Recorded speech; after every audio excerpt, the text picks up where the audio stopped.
Hello everyone, welcome to maths up to infinity. आज हम करने वाले हैं ग्रुप थ्योरी से रिलेटेड कुछ एमसीक्यू। तो इससे पहले ग्रुप सब ग्रुप के बारे में डिटेल में हमने पढ़ ही लिया है। तो अब हम कुछ क्वेश्चंस सॉल्व करेंगे और जो ये क्वेश्चन करेंगे ये काफी इंपॉर्टेंट हैं मास्टर कैडर, टीजीटी या फिर पीजीटी लेवल के लिए, क्योंकि किसी न किसी टीचिंग एग्जाम में ये आ चुके हैं तो रिपीट होने के चांसेस बने रहते हैं, इसलिए ये बहुत इंपॉर्टेंट है। Our first question is the identity element of the group G where A star B is equal to A plus B plus 1 is। तो अब हमें ग्रुप दे रखा है एंड ये जो ऑपरेशन है किस तरह से ओपन होता है, A star B is equal to A plus B plus 1 and identity element हमें फाइंड आउट करना है यहाँ। तो आइडेंटिटी एलिमेंट का मतलब है A स्टार, अगर हम यहाँ कोई एलिमेंट लें ग्रुप का तो वापिस से वही एलिमेंट आना चाहिए। आइडेंटिटी को हम यहाँ ई लिख देते हैं कि अगर हम यहाँ ऑपरेट करेंगे तो वापस से वही एलिमेंट आना चाहिए। तो ये जो एलिमेंट होगा ये आइडेंटिटी एलिमेंट हो जाएगा।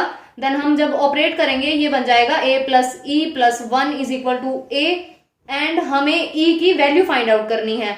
तो यहाँ a से तो a कैंसल आउट हो जाएगा, e इज इक्वल टू -1 आ जाएगा which is our identity element and option C यहाँ से करेक्ट हो जाएगा। इसे हमने पहले काफी डिटेल से पढ़ा ही है, वैसे उसमें भी इस तरह के क्वेश्चन हमने सॉल्व किए हैं, identity element and inverse element, उसमें भी थे इस तरह के क्वेश्चन। तो अगर किसी को प्रॉब्लम है देन चैनल की प्लेलिस्ट में जाकर के आप वीडियोस चेक कर सकते हैं जिसमें हमने काफी डिटेल से पढ़ा है। Second question is the order of the identity element E of any group is. तो किसी भी ग्रुप, यहां हमें कोई ग्रुप नहीं दे रखा है, कोई भी ग्रुप हो उसका अगर हम आइडेंटिटी एलिमेंट लें तो उसका ऑर्डर फाइंड आउट करना हो तो आइडेंटिटी का जो ऑर्डर होता है वो 1 होता है। इसे फाइंड आउट करने की जरूरत नहीं होती। किसी भी ग्रुप की अगर आइडेंटिटी है तो उसका ऑर्डर 1 होगा। और अगर कोई ग्रुप दे रखा है और किसी एलिमेंट का ऑर्डर हमारे पास 1 आ रहा है तो इसका मतलब वो जो एलिमेंट है वो उस ग्रुप की आइडेंटिटी ही होगी। तो यहां से ऑप्शन बी करेक्ट हो जाएगा क्योंकि आइडेंटिटी का ऑर्डर पूछा था एंड वो 1 होता है। Next question is the order of omega square in the group. ये हमें ग्रुप दे रखा है 1 ओमेगा एंड ओमेगा स्क्वायर और जो हमें ऑपरेशन दिया है वो मल्टीप्लीकेशन दिया है। इस हमें ऑर्डर फाइंड आउट करना है ओमेगा स्क्वायर का। तो जितनी भी हम पावर करेंगे ओमेगा स्क्वायर पे आइडेंटिटी आना चाहिए, वही ऑर्डर होता है। तो उसके लिए आइडेंटिटी का पता होना चाहिए कि क्या आए, हम ओमेगा स्क्वायर पे कितनी पावर करें कि कौन सा एलिमेंट आए। तो ग्रुप में पहले आइडेंटिटी देख लेते हैं। जो मल्टीप्लिकेटिव आइडेंटिटी होती है वो 1 होती है एंड अगर हमें जनरल ऑपरेशन दे रखे हैं एडिशन एंड मल्टीप्लिकेशन तो जनरल मल्टीप्लिकेशन के लिए 1 एंड जनरल एडिशन के लिए 0 ये आइडेंटिटीज होती हैं। तो कितनी पावर करें ओमेगा स्क्वायर पे कि 1 आ जाए।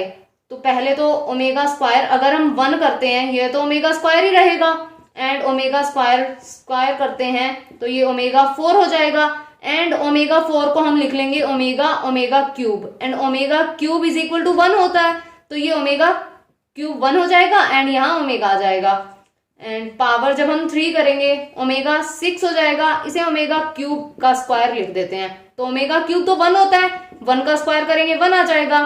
ओमेगा स्क्वायर पे जब हम 3 पावर करते हैं तब आइडेंटिटी आया, इसका मतलब ऑर्डर ऑफ ओमेगा स्क्वायर यहाँ 3 हो जाएगा। तो ऑप्शन डी इसमें करेक्ट हो जाएगा। Order of iota in the group 1 -1 iota and minus iota, इसमें भी हमें मल्टीप्लीकेशन दे रखी है तो आइडेंटिटी यहां 1 हो जाएगी एंड आइटा का हमें ऑर्डर फाइंड आउट करना है। तो उसके लिए आइटा की पावर करनी पड़ेगी। जब आइटा की पावर 1 करेंगे सेम रह जाएगा, स्क्वायर करेंगे -1 हो जाएगा एंड देन क्यूब करेंगे तो यहाँ आइटा स्क्वायर एंड आइटा करेंगे तो ये माइनस ऑफ आइटा आ जाएगा। आइटा पावर 4 करेंगे देन आइटा स्क्वायर का स्क्वायर हो जाएगा, यहाँ -1 स्क्वायर हो जाएगा एंड 1 आ जाएगा विच इज अवर आइडेंटिटी। तो ऑर्डर हो जाएगा हमारे पास आइटा का ये 4। तो यहां से ऑप्शन डी करेक्ट हो जाएगा। Next question is if the order of the elements H and G of a group are 3 and 4 respectively, हमें ऑर्डर ऑफ H दिया है 3 एंड ऑर्डर ऑफ G दे रखा है 4, और हमें फाइंड आउट करना है order of G inverse HG। तो एक रिजल्ट होता है कि order of A is equal to order of X inverse AX, ये इक्वल हो जाता है if A and X are 2 elements of a group. अगर A एंड X एक ग्रुप के 2 एलिमेंट हैं तो ये ऑर्डर इक्वल हो जाता है। ये कई बार डायरेक्ट थ्योरम पे ही क्वेश्चन आ जाता है, जैसे यहां तो अप्लाई करना है, डायरेक्ट स्टेटमेंट ही दे देते हैं। इंपॉर्टेंट है कि order of A is equal to order of X inverse AX। 2 element अगर दे रखे हैं तो एक का इनवर्स करके इस तरह लिखा जाए, देन ऑर्डर ऑफ ये A के इक्वल हो जाता है। तो यहां हम देख लेंगे ये 2 एलिमेंट दे रखे हैं, तो order of G inverse HG हमारे पास हो जाएगा ऑर्डर ऑफ H। तो इसका ऑर्डर ऑफ H के इक्वल हो जाएगा एंड ऑर्डर ऑफ H दिया है हमें 3, तो ये 3 हो जाएगा यहां से, देन ऑप्शन A यहां करेक्ट हो जाएगा। Next question is in a group G star if for some A belongs to G के लिए A square is equal to E है, देन हमें ये प्रूव करना है। तो जो गिवन है A belongs to G, A square is equal to identity, तो यहां हम इसे देख लेंगे A dot A is equal to identity. तो इसमें 2 एलिमेंट्स को जब हम ऑपरेट करते हैं, आइडेंटिटी कब आता है? जब एक एलिमेंट दूसरे एलिमेंट का इनवर्स हो, तभी पॉसिबल है कि आइडेंटिटी आ जाए। यानी A को जब हम ऑपरेट करेंगे, यहां A इनवर्स से ऑपरेट करेंगे तभी आइडेंटिटी आएगा, इनवर्स एलिमेंट होना चाहिए यहां। तो इसका मतलब यहां आइडेंटिटी आ रहा है तो A को उसके इनवर्स से ही ऑपरेट किया गया है, तो यहां A का इनवर्स हो जाएगा, यानी A inverse is equal to A ही है यहां, तभी आइडेंटिटी आ रहा है। और यहां से ऑप्शन बी करेक्ट हो जाएगा। एंड उसके बाद सेकंड क्वेश्चन है which is not an abelian group, कि कौन सा ग्रुप अबिलियन नहीं है। तो देख लेते हैं Z प्लस एडिशन, हमें यहां ऑपरेशन दे रखा है एंड इंटीजर, ये हमने पूरा डिटेल में किया भी है, सारी प्रॉपर्टीज भी होल्ड करवाई हैं अगर आपने पिछली वीडियोस देखी हैं तो यहां ये तो अबिलियन ग्रुप बनता ही है। एंड सेकंड है R प्लस रियल नंबर्स का सेट है एंड ऑपरेशन हमें दिया है एडिशन, ये भी अबिलियन ग्रुप बनेगा। अब ये जो दे रखे हैं M क्रॉस N, यहां मैट्रिक्स है एंड ये R दिया है प्लस, इसका मतलब है कि जो मैट्रिक्स है उसमें जितनी भी एंट्रीज हैं वो रियल नंबर्स की हैं एंड ऑपरेशन यहाँ पे प्लस है। एंड यहां दिया है कि M क्रॉस N, ये M क्रॉस N की मैट्रिसेस का सेट है एंड जो एलिमेंट्स हैं वो रियल नंबर्स हैं एंड ऑपरेशन यहाँ पे प्रोडक्ट दे रखी है। तो ये देखते हैं पहले ऑप्शन सी, क्योंकि ये तो अबिलियन बनेगा, ये भी अबिलियन बनेगा एंड ये जो मैट्रिक्स का हमें सेट गिवन है तो यहाँ एडिशन है, सारी प्रॉपर्टीज होल्ड हो जाती हैं, लेकिन कम्यूटेटिव पे आ करके प्रॉब्लम क्रिएट होती है मैट्रिक्स में, क्योंकि मैट्रिक्स प्रोडक्ट कभी कम्यूट नहीं करती। सम कंडीशंस के बाद हो सकता है वो कम्यूट करे, लेकिन जनरली कम्यूट नहीं करती है। लेकिन यहाँ एडिशन है तो एडिशन तो कम्यूट करता ही है, अगर हमें मैट्रिक्स दे रखी है तो A प्लस बी तो B प्लस A के इक्वल हो ही जाएगा, प्रोडक्ट नहीं करती है, तो ये भी अबिलियन हो जाएगा। एंड ये जो M cross N R and यहाँ मल्टीप्लीकेशन दे रखा है तो मल्टीप्लीकेशन यहाँ अबिलियन नहीं बनेगी, तो ऑप्शन डी करेक्ट हो जाएगा। यहाँ तो सारे ग्रुप बन ही रहे हैं, हो सकता है कई बार एग्जाम में ऐसा ऑप्शन भी आ जाता है कि जो ग्रुप भी नहीं होता, तो ग्रुप की प्रॉपर्टीज भी थोड़ा ध्यान रखनी है, कहीं वो ऑप्शन ही टिक हो जाए, वो कम्यूट भी ना कर रहा हो लेकिन वो ग्रुप भी ना बन रहा हो सकता है कोई ऐसा ऑप्शन भी मिल जाए जो ग्रुप ही ना बन रहा हो, क्योंकि बाकी 4 प्रॉपर्टीज तो होल्ड होनी चाहिए ना ग्रुप बनने के लिए, ग्रुप के बाद ही अबिलियन ग्रुप बनेगा। हो सकता है वो अबिलियन तो क्या बनना, ग्रुप ही ना बन रहा हो, तो ग्रुप की प्रॉपर्टीज थोड़ी ध्यान रख लेना। वैसे ये ऑप्शन डी करेक्ट हो जाएगा। Next question is if S star is a group with a star b is equal to a plus b plus a b, then for a belongs to S and a inverse हमें find out करना है। तो a star b is equal to a plus b plus a b हमें given है। Inverse find out करना है। Identity element देख लेते हैं पहले। तो आइडेंटिटी एलिमेंट के लिए अगर हम ए स्टार ई करेंगे तो वापिस आना चाहिए। तो यहाँ ये बन जाएगा first element, second element and then दोनों की प्रोडक्ट। देन फर्स्ट एलिमेंट है ए प्लस ई प्लस ए ई। यहाँ ए ई की जगह ए नहीं लिखना है। अभी हमें पता नहीं है ना आइडेंटिटी है क्या, हमने तो एक जनरल एलिमेंट लिया है ई। अभी तो हम फाइंड आउट कर रहे हैं ना आइडेंटिटी। तो इसका मतलब ये नहीं कि प्रोडक्ट हो गई आइडेंटिटी से तो वो एलिमेंट बन जाएगा। अभी हमें पता नहीं है आइडेंटिटी के बारे में। इज इक्वल टू ए हो जाएगा and e plus a e is equal to 0। तो ई यहाँ 1 plus a is equal to 0 हो जाएगा and e is equal to 0 बन जाएगा। आइडेंटिटी एलिमेंट 0 आ गया और अब हमें इनवर्स फाइंड आउट करना है। इनवर्स फाइंड आउट करने के लिए एलिमेंट ले लेते हैं बी, लेट करते हैं let b is the inverse. तो बी की हम वैल्यू फाइंड आउट कर लेंगे। तो a star b is equal to 0 हो जाएगा क्योंकि इनवर्स से जब हम ऑपरेट करेंगे तो आइडेंटिटी आना है। आइडेंटिटी 0 है तो ये 0 हो जाएगा। तो ये बनेगा a plus b plus a b is equal to 0। यहां से हमें b की वैल्यू चाहिए तो यहां से b की वैल्यू फाइंड आउट कर लेंगे। ये बन जाएगा, ये b बाहर ले लेंगे 1 plus a is equal to minus of a और b की वैल्यू आ जाएगी माइनस ए 1 प्लस ए जो हमें ऑप्शन डी में दे रखा है। तो यहां से ऑप्शन डी करेक्ट हो जाएगा। आइडेंटिटी पूछी होती तो यहां खत्म हो जाता बस। Next question is in a group g star if a square is equal to a और a कोई एलिमेंट है g का, यानी a square is equal to a है और ए कोई एलिमेंट हमने जी का ले रखा है। देन ए के बारे में बताना है हमें। तो ये हो जाएगा a dot a is equal to a. तो यहां दो एलिमेंट्स की प्रोडक्ट हो रही है, ऑपरेट हो रहे हैं ये एंड वापिस से वही एलिमेंट आ रहा है। तो ए को जब हम आइडेंटिटी से ऑपरेट करते हैं तभी वापिस वही एलिमेंट आता है। तो इसका मतलब यहाँ जो ए है ये आइडेंटिटी का काम कर रहा है। तो यहाँ a इज इक्वल टू ई हो जाएगा क्योंकि a यहाँ आइडेंटिटी एलिमेंट है तभी वापिस से वही एलिमेंट आ रहा है। अदरवाइज किसी से ऑपरेट होकर के वापिस वही एलिमेंट नहीं आता, सिर्फ एक आइडेंटिटी से ही ऑपरेट होकर के वापिस वही एलिमेंट बनता है। तो यहाँ से ऑप्शन बी करेक्ट हो जाएगा। Next question is in a group g is equal to 1 3 4 5 and 9। ये हमें कोई ग्रुप दे रखा है एंड ऑपरेशन दिया है multiplication modulo 11 and inverse find out करना है हमें 3 का। तो ग्रुप है 1 3 4 5 and 9 multiplication modulo 11 and inverse of 3।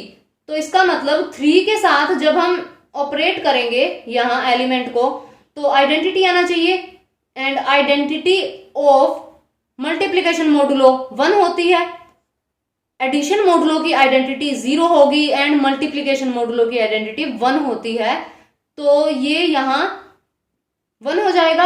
अब यहाँ कौन सा एलिमेंट लिखें कि 1 आ जाए?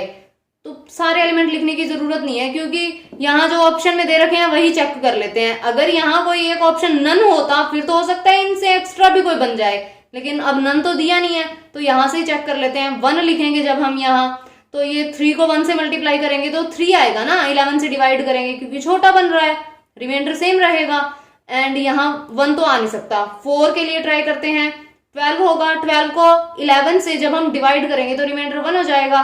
तो यहाँ 1 ही मिल रहा है हमें, तो ऑप्शन बी करेक्ट हो जाएगा। 9 रख के देखते हैं। 9 जब हम रखेंगे तो 27 को जब हम 11 से डिवाइड करेंगे 1 तो नहीं आ रहा, तो यहाँ 5 आ जाएगा।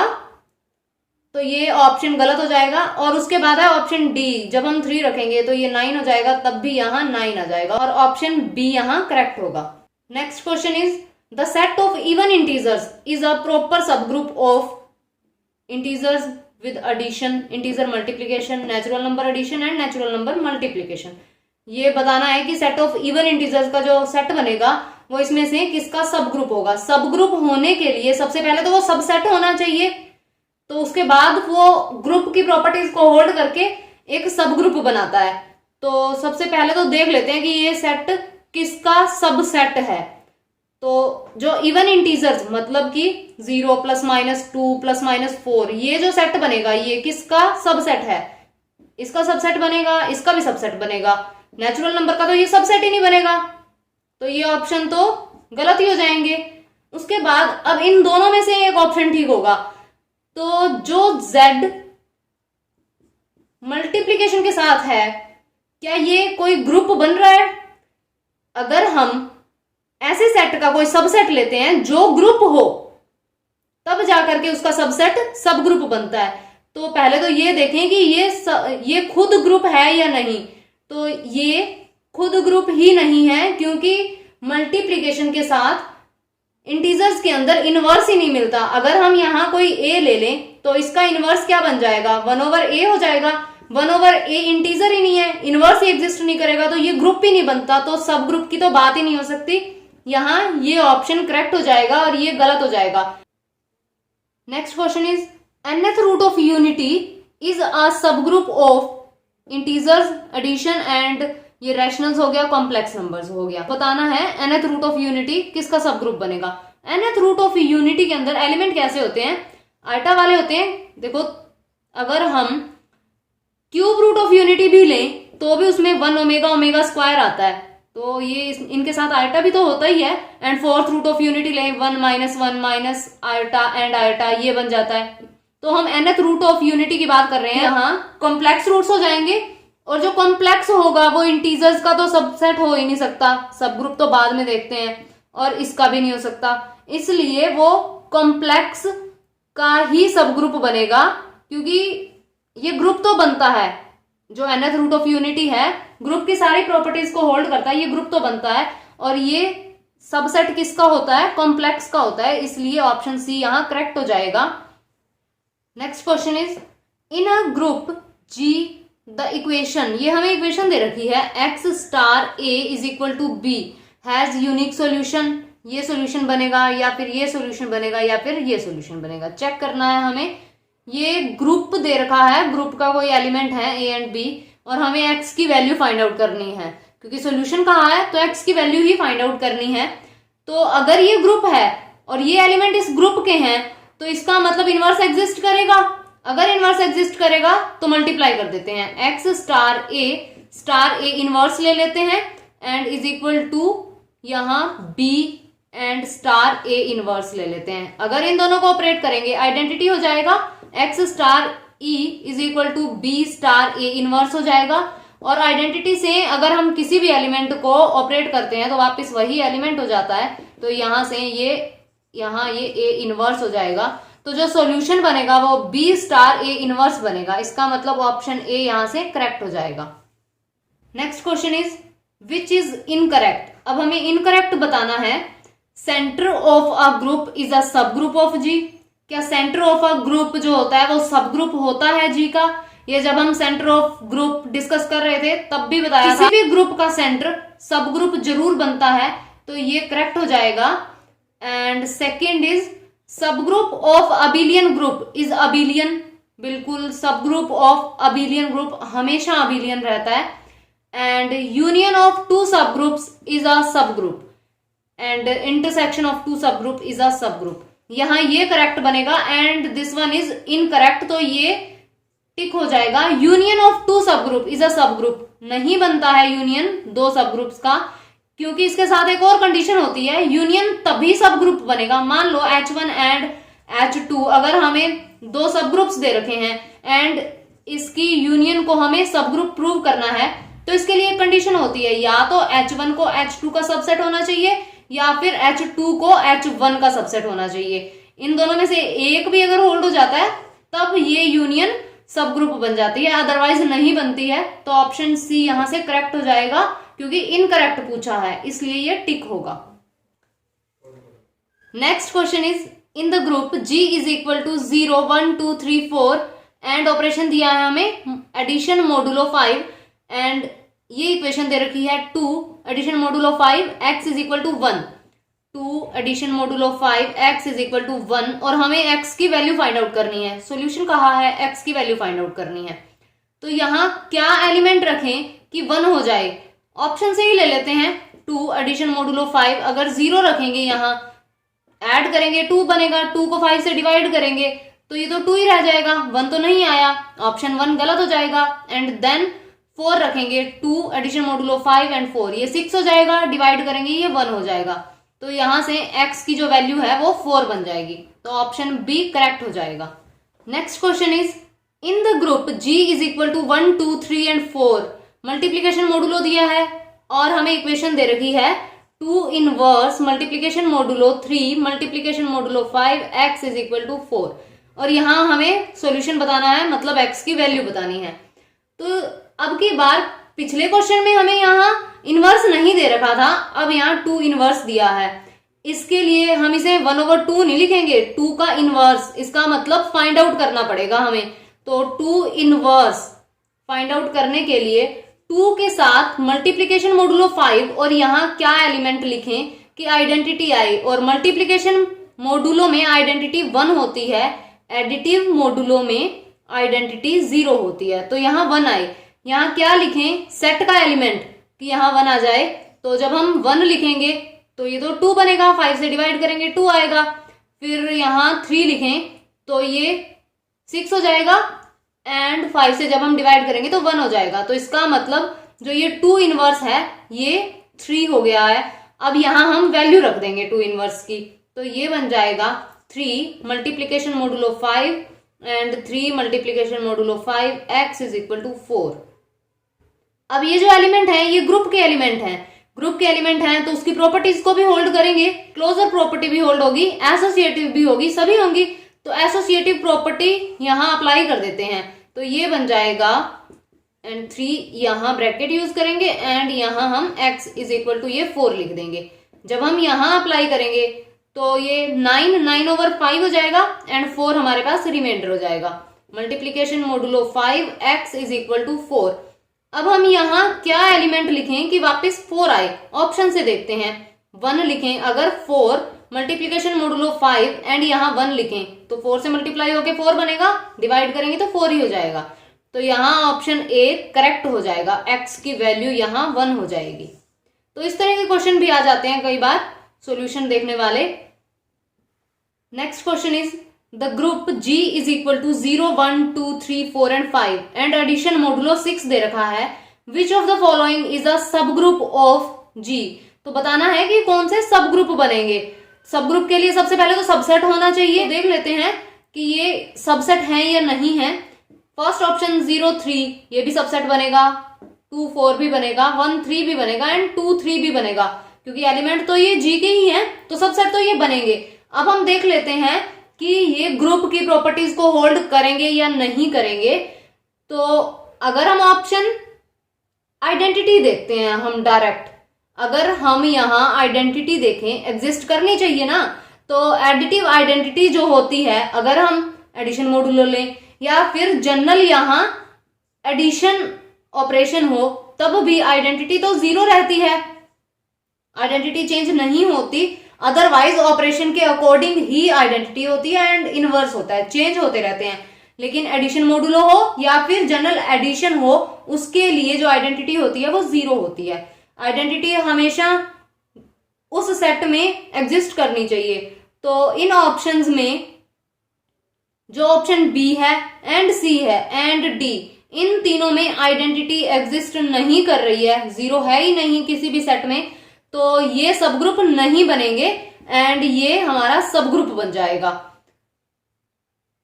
जैसे हमने पहले डिटेल में पढ़ा ग्रुप एंड सब ग्रुप, हो सकता है किसी के माइंड में ये भी आया हो कि ऑब्जेक्टिव क्वेश्चंस आने हैं और उसके लिए इतना लेंथी पढ़ने की क्या जरूरत है, लेकिन जरूरत है क्योंकि ऑब्जेक्टिव क्वेश्चंस को भी हम तभी टैकल कर पाएंगे ना जब कंसेप्ट पे पकड़ अच्छी होगी। अदरवाइज तो ऑब्जेक्टिव क्वेश्चंस करना भी बड़ा मुश्किल हो जाता है, क्योंकि कंसेप्ट क्लियर होना चाहिए बिल्कुल। उन क्वेश्चंस में से छोटे छोटे पार्ट में एमसीक्यू बन के आ जाते हैं, तो वो करना बहुत जरूरी है। अब यहाँ ऑप्शन ए करेक्ट हो जाएगा। अगर हमें वहां मल्टीप्लीकेशन मोडुलो दिया होता, मल्टीप्लीकेशन मोडुलो 6 ही ले लेते हैं, तब हमें सब ग्रुप देखना होता, तो मल्टीप्लीकेशन मोडुलो की आइडेंटिटी 1 होती है। हम अगर वैसे भी मल्टीप्लीकेशन लें या फिर मल्टीप्लीकेशन मोडुलो लें, दोनों की आइडेंटिटी 1 होती है। तो इनमें से सिर्फ एक ये है जहां आइडेंटिटी एग्जिस्ट कर रही है, बाकियों में तो आइडेंटिटी ही एग्जिस्ट नहीं कर रही, तो वो ऑप्शन तो वैसे ही कट जाएंगे। एक सी ऑप्शन रह जाएगा। लेकिन अब सी ऑप्शन रह गया, इसका मतलब ये नहीं है कि ये सब ग्रुप बन जाएगा। आइडेंटिटी एग्जिस्ट करने से तो सब ग्रुप नहीं बनेगा, इसके लिए बाकी प्रॉपर्टीज को भी होल्ड करवाना पड़ेगा। ये जनरल वैसे ही एग्जांपल लिया है कि अगर यहां मल्टीप्लीकेशन होता तो, इसका मतलब ये नहीं है कि आप अगर यहां मल्टीप्लीकेशन मॉडुलो लगा के देखो और ये ग्रुप की प्रॉपर्टीज को होल्ड ना करे। तो मैंने यहां सिर्फ जनरल एक एग्जांपल लिया है कि इस तरह भी हम चेक कर सकते हैं। डायरेक्ट पता चलता है क्योंकि आइडेंटिटी अगर देखें, अगर एग्जाम में आएगा तो वो होल्ड कर ही रहा होगा, कोई ना कोई ऑप्शन तो करेक्ट बनेगा। अगर 3 ऑप्शन इस तरह से डिस्कार्ड हो रहे हैं तो डिस्कार्ड करना ही चाहिए। ऑप्शन जितनी जल्दी कटे उतना ही फायदा है। Next question is which is correct. अब हमें बताना है कि करेक्ट क्या है। A quasi group must be a group. क्या जो कॉजी ग्रुप होता है वो ग्रुप होता है। Monoid must be a group.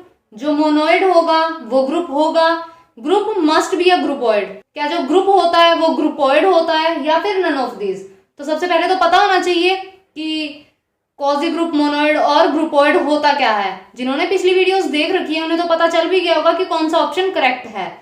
तो देख लेते हैं। किसी भी सेट को ग्रुप होने के लिए जो फर्स्ट प्रॉपर्टी होती है closer and second associative, detail में नहीं जाएंगे हम यहां, एंड उसके बाद आइडेंटिटी एग्जिस्ट करनी चाहिए, उसके बाद इनवर्स एग्जिस्ट करना चाहिए एंड अबिलियन होने के लिए कम्यूट करना चाहिए, देन कॉम्यूटेटिव प्रॉपर्टी होल्ड होनी चाहिए। देन फर्स्ट, अगर अकेला फर्स्ट यहां सिर्फ क्लोजर होता है कोई सेट, तब वो कॉजी ग्रुप होता है। कॉजी ग्रुप या फिर उसे हम ग्रुपोइड कह देते हैं। ग्रुपोइड भी कॉजी ग्रुप को ही कहते हैं। एंड फर्स्ट 2 के लिए सेमी ग्रुप होता है एंड 3 के लिए मोनोइड बनता है एंड चारों के लिए ग्रुप बन जाता है। तो 4 प्रॉपर्टीज जब होल्ड होंगी तो वो ग्रुप बन जाएगा। तो फर्स्ट ऑप्शन है quasi group must be a group. क्या जो कॉजी ग्रुप होता है उसमें तो एक ही प्रॉपर्टी होल्ड होती है, तो वो ग्रुप कैसे बन सकता है। बाकी 3 प्रॉपर्टीज भी तो होल्ड होनी चाहिए, तो ये तो गलत हो जाएगा। सेकंड है monoid must be a group. जो मोनोइड है वो ग्रुप होगा। मोनोइड होता है जिसमें 3 प्रॉपर्टीज होल्ड हों। इनवर्स नहीं होता इसमें। 3 अगर होल्ड हो जाए तो वो मोनोइड बन जाता है। तो जरूरी थोड़ी है कि 4th प्रॉपर्टी होल्ड होगी। अगर होल्ड हुई तभी वो मोनोइड ग्रुप बनेगा, अदरवाइज तो नहीं बनेगा। मस्ट भी कहा है ना, इसीलिए कि जिसमें 3 हो गए मतलब ग्रुप बन गया। ये तो गलत हो गई बात। तो फिर option C, group must be a groupoid. तो जो ग्रुप होगा मतलब चारों प्रॉपर्टीज को होल्ड करेगा, तो वो ग्रुपोइड तो बनेगा ही, क्योंकि ग्रुपोइड तो फर्स्ट प्रॉपर्टी होल्ड होते ही बन जाता है। तो चारों अगर होंगी फिर तो वो ग्रुपोइड बनेगा ही, फर्स्ट को होल्ड करके ही तो चारों हुई हैं। तो इसका मतलब ऑप्शन सी करेक्ट हो जाएगा। नन ऑफ दीज भी यहां गलत है। तो करेक्ट कहा था, ऑप्शन सी यहां करेक्ट होगा। आज की वीडियो में बस इतना ही। ग्रुप को ही आगे हम कंटिन्यू करेंगे। बाकी जो साइक्लिक ग्रुप, नॉर्मल सब ग्रुप्स, ये रह गया, इसे कंटिन्यू करेंगे। एंड अगर वीडियो पसंद आए तो लाइक कीजिए, शेयर कीजिए एंड चैनल को सब्सक्राइब कीजिए and press the bell icon to get the notification.